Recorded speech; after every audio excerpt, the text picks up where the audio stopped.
اصولی طور پر یہ بات ثابت ہے کہ حضور پر جادو ہوا اور جادو کا کچھ اثر بھی آپ پر ظاہر ہوا اور اس کے ازالے کے لیے یہ صورتیں نازل کی گئیں۔ اس پہلو سے بھی یہ ثابت ہو جاتا ہے، اس لیے کہ جادو کا جو قصہ ہے نبی اکرم صلی اللہ علیہ وسلم پر، وہ میں آپ کے سامنے اس وقت اجمالاً بیان کر دیتا ہوں۔ یہ ہماری تفسیروں میں بڑی تفصیل کے ساتھ موجود ہے، بلکہ مولانا مودودی نے تو تمام روایات کو جمع کر کے اس کا ایک پورا مربوط جو ہے تسلسل کے ساتھ پورا ایک واقعہ مرتب کر کے اپنی کتاب میں تفہیم میں درج کر دیا ہے۔ یہ واقعہ ہے صلح حدیبیہ کے بعد کا۔ صلح حدیبیہ کے بعد جیسا کہ آپ کو معلوم ہے کہ نبی اکرم صلی اللہ علیہ وسلم چونکہ مشرکین عرب کی طرف سے فارغ ہو گئے اور یکسو ہو کر اب آپ نے یہود خیبر میں جو آباد تھے اور جو لوگ یہاں سے گئے تھے مدینے سے، وہ بھی وہیں جا کر آباد ہو گئے تھے اور وہ اسلام کی مخالفت کا ایک بہت بڑا مرکز بن گیا۔ تو صلح حدیبیہ کے بعد آپ نے ادھر کا رخ کیا، یہ تو تاریخاً ثابت ہے، اور اس کے بعد خیبر فتح ہوا۔ لیکن معلوم ہوتا ہے کہ یہود کو، خیبر کے یہود کو پہلے سے اندازہ ہو گیا تھا کہ اب یہ رخ ہماری طرف ہوگا، اب یکسو ہو گئے محمد صلی اللہ علیہ وسلم، تو اپنی پوری طاقت کے ساتھ وہ ہمارے اوپر حملہ آور ہو سکتے ہیں۔ تو انہوں نے گویا کہ پیش بندی کے طور پر یہ کوشش کی کہ ان کا ایک وفد آیا مدینے میں، اور یہ لبید ابن عاصم ایک شخص تھا بنی زریق کا، جو انصار ہی کا ایک قبیلہ ہے بنی زریق، ان میں ایک شخص لبید ابن عاصم منافق تھا، یا یہ کہ کم سے کم یہودیوں کا حلیف تھا۔ انہوں نے آ کر یہود کے وفد نے ان سے کہا کہ ہم نے تو اپنا سا زور لگا لیا محمد کی مخالفت اور ان کا راستہ روکنے کے لیے صلی اللہ علیہ وسلم، ہم ناکام ہو چکے، اب تم کوئی آخری کوشش کرو، تم بہت بڑے جادوگر ہو، بہت ہی ماہر ساحر ہو، تو تم کوئی کوشش کرو اور سحر کرو محمد پر صلی اللہ علیہ وسلم۔ اور 3 اشرفیاں پیش کی۔ اشرفی اس زمانے میں ایک بڑی شے کہ یہ ہدیہ بھی حاضر ہے، اب تم کوئی زور لگاؤ۔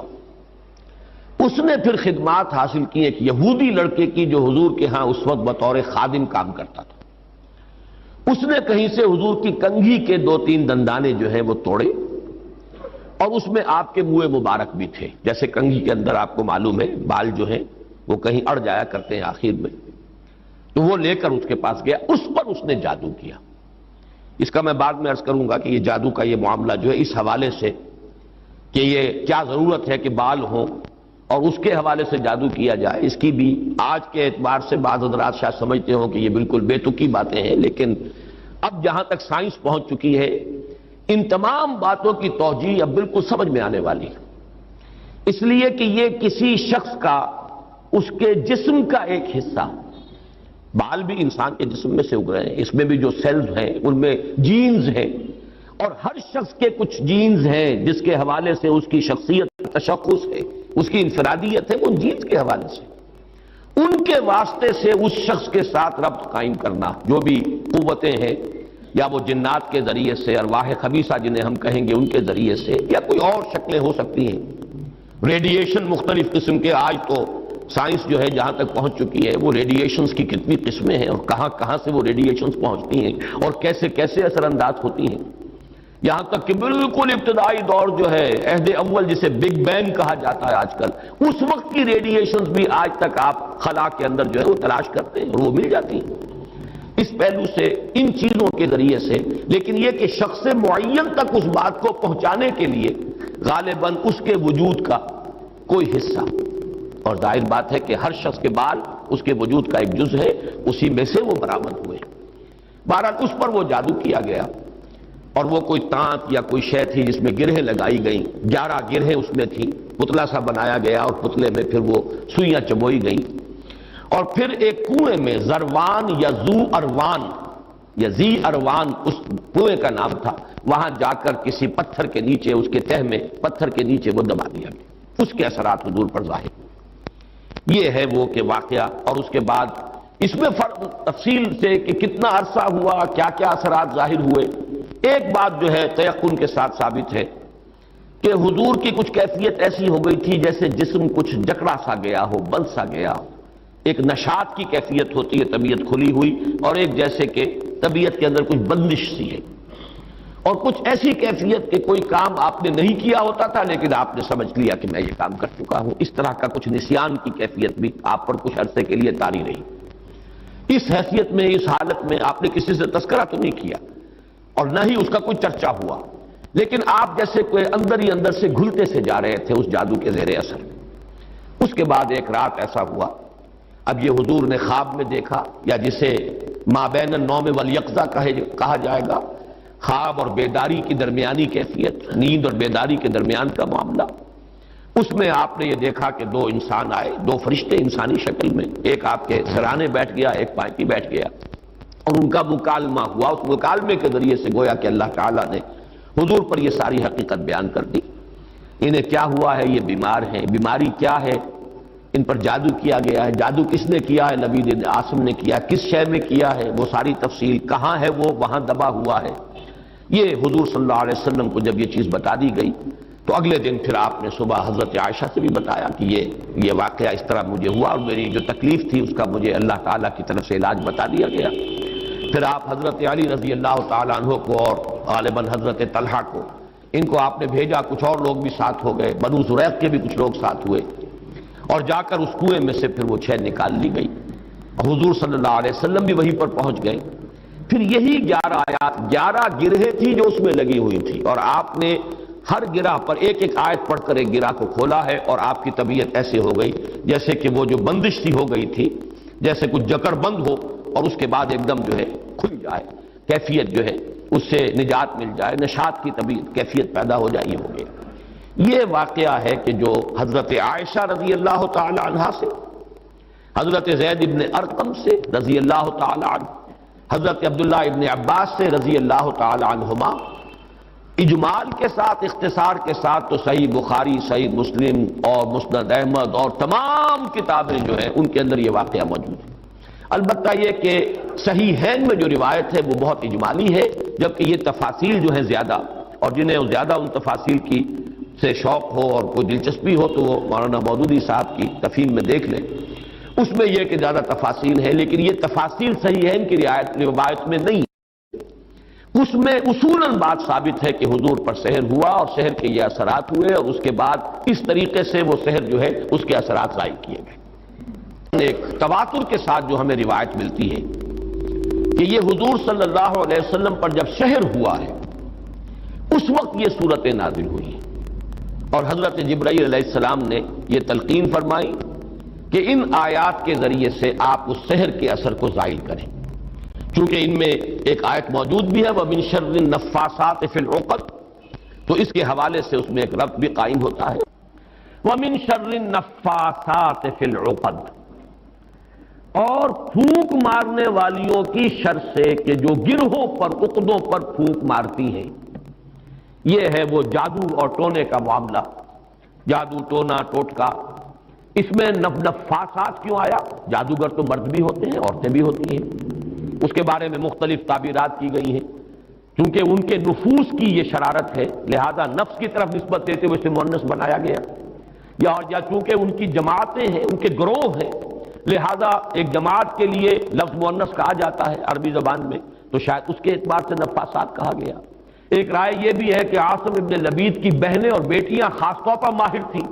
اور جو جادو اس نے کیا حضور صلی اللہ علیہ وسلم پر اس میں وہ بھی شامل تھی، اس لیے شاید یہ نفاسات کا لفظ آیا ہے۔ بہرحال اس پر ہمارے تمام مفسرین کا اجماع ہے کہ اس سے مراد ہے جادو کے لیے، ٹونے کے لیے، ٹوٹکے کے لیے کچھ پھونک پھونک کر گرہوں پر پھونکے مارنا اور گرہ لگانا۔ عقد یہ جمع ہے عقدے کی، عقدہ کہتے ہیں گرہ، تو عقدہ جمع اس کی عقد، گرہوں پر پھونکے مارنے والیوں کے شر سے رب الفلق کی پناہ میں آتا ہوں۔ جادو برحق ہے، کلمات کی تاثیر ثابت ہے، ہر کلمہ، کلمہ خیر ہو کلمہ شر ہو، اس کی کوئی تاثیر ہے، اس کے کوئی نتائج ہے، اور اس کے نتائج نکلتے ہیں، جیسے کہ جسمانی کسی کو زخم لگایا جائے، جیسے حضور صلی اللہ علیہ وسلم کو بھی زخم لگا ہے غزوہ احد میں، خون کا فوارہ چھوٹا، زیادہ خون بہہ گیا تو غشی بھی طاری ہوئی، سب کچھ ہوا، دندان مبارک شہید ہوئے۔ جیسے جسم اطہر پر یہ اثرات جو ہیں خارجی حملوں اور خارجی جو زخم لگے ہیں ان کے ظاہر ہوئے، اسی طرح یہ مانوی قسم کا جو حملہ تھا اس کا بھی نبی اکرم صلی اللہ علیہ وسلم پر اثر ہوا ہے۔ یہ صحیحین کی روایات سے ثابت ہے، اور میں یہ سمجھتا ہوں کہ اس سے انکار کرنا در حقیقت یہ اس دور کے بڑے فتنوں میں سے ایک فتنہ ہے. جو چیز اس طریقے سے ثابت ہو جائے اور اس میں کہ عقلی اعتبار سے خود قرآن سے ثابت ہے. اس لیے کہ حضرت موسیٰ علیہ السلام پر بھی جادوگروں کے جادو کا اثر ہوا، قرآن میں ثابت ہے. جب مقابلہ ہوا ہے اور حضرت موسیٰ علیہ السلام کا معجزہ بھی یہی تھا نا کہ عصا ڈالتے تھے زمین میں، وہ اژدہا بن جاتا تھا. حیۃ تسعیٰ، سانپ ہے ہلنے والا، چل رہا ہے. اور وہی کچھ انہوں نے کر کے دکھا دیا عارضی طور پر. جادوگر آئے، انہوں نے اپنی چھڑیاں اور اپنی رسیاں پھینکی اور وہ بھی نظر آئیں. سب کو نظر آئیں کہ جیسے سانپ ہے چل رہے. جیسے سب کو نظر آئی حضرت موسیٰ کو بھی نظر آئی. جیسے نظر بندی آپ کہتے ہیں، نظر بندی سب کی ہوئی تو حضرت موسیٰ کی بھی ہو گئی. عصمت انبیاء سے یہ کوئی شے بعید نہیں ہے. معلوم ہوا کہ قرآن سے ثبوت مل رہا ہے. اور جیسے حضرت موسیٰ علیہ السلام کے بارے میں تو یہاں تک ہے فَأَوْجَسَ فِي نَفْسِهِ خِیفَةً موسیٰ، ایک خوف پیدا ہوا اندر. اور خوف جو ہے بالکل سمجھ میں آتا ہے، معقول بات ہے، منطقی بات ہے کہ فوراً یہ اثر ہوا ہوگا کہ یہ تو وہی کچھ انہوں نے کر کے دکھا دیا جو اللہ تعالیٰ نے مجھے عطا فرمایا تھا معجزہ. دیکھنے والوں کو تو وہی کچھ نظر آ گیا. فرق کیا ہوا؟ ڈگری کا فرق رہ جائے گا شاید. لیکن یہ کہ جب اللہ تعالیٰ نے فرمایا ہے موسیٰ لا تخف انک انت الاعلی، گھبراؤ نہیں، تم ہی جیتو گے، تم ہی سربلند رہو گے، گھبراؤ نہیں، خوف محسوس نہ کرو، ذرا جو تمہارے ہاتھ میں اسے ڈالو تو صحیح. الق ما فی یدک الق عصاک، پھینکو. اور اب اس اژدہا نے جو حضرت موسیٰ کے عصا سے بنا ہڑپ کر لیا ان تمام سانپوں کو جو نظر آ رہے تھے. تو معلوم ہوا کہ یہ جادو تھا اور یہ جادو نہیں کوئی اور شے ہے. اور یہ بھی میں نے بارہا عرض کیا ہے کہ یہ بات، یہ حقیقت بھی منکشف انہی پر ہوئی جو جادوگر تھے. دوسرے والوں کو تو دیکھنے کو یہی پتا چلا ہوگا یہ بڑا جادوگر، یہ چھوٹے جادوگر. اور کیا، بڑا جادوگر غالب آ گیا، چھوٹے جادوگر جو ہے نا ہار گئے. بڑے جادوگر کا نے جو جادو پیدا کیا اس نے ہڑپ کر لیا چھوٹے جادوگروں کے جادو کو. تو زیادہ سے زیادہ ان کے ذہن میں تو یہی بات آئے گی. لیکن جادوگر جانتے تھے یہ شے کچھ اور ہے، یہ جادو نہیں ہے. اس لیے کہ ہر ماہر فن اپنے فن کی لیمیٹیشنز کو جانتا ہے. تو حضور صلی اللہ علیہ وسلم پر بھی یہ ہوا ہے. باقی مختلف لوگوں نے مختلف طریقے سے اس کی نفی کی ہے، مذاق اڑایا ہے.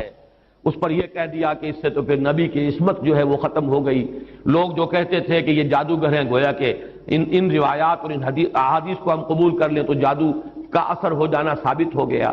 حالانکہ اس میں بھی بڑا فرق ہے. وہ کہتے تھے جادوگر کس معنی میں کہ یہ خود جادو کر رہا ہے. یہاں یہ کہ جادو کا اثر آپ پر ہوا ہے، اور وہ بھی اثر اس درجے میں نہیں ہوا کہ جس سے آپ کی عصمت مجروح ہو جائے اور غیر معتبر ہو جائے. اس لیے کہ اس کا کسی اور کو تو پتہ ہی نہیں چلا، گھر والوں کو بھی اندازہ نہیں ہوا. صرف حضور نے اس کیفیت کو محسوس کیا ہے، اور وہ بھی صرف دنیاوی معاملات میں. کسی نماز کے بارے میں یہ نہیں آیا کہ حضور نے نہ پڑھی ہو اور آپ کو یہ گمان ہو گیا ہو کہ میں پڑھ چکا ہوں. نہیں، البتہ یہ کہ تعلق زن و شوق، میں اپنی فلاں اہلیہ کے ہاں ہو آیا ہوں لیکن آپ نہیں گئے،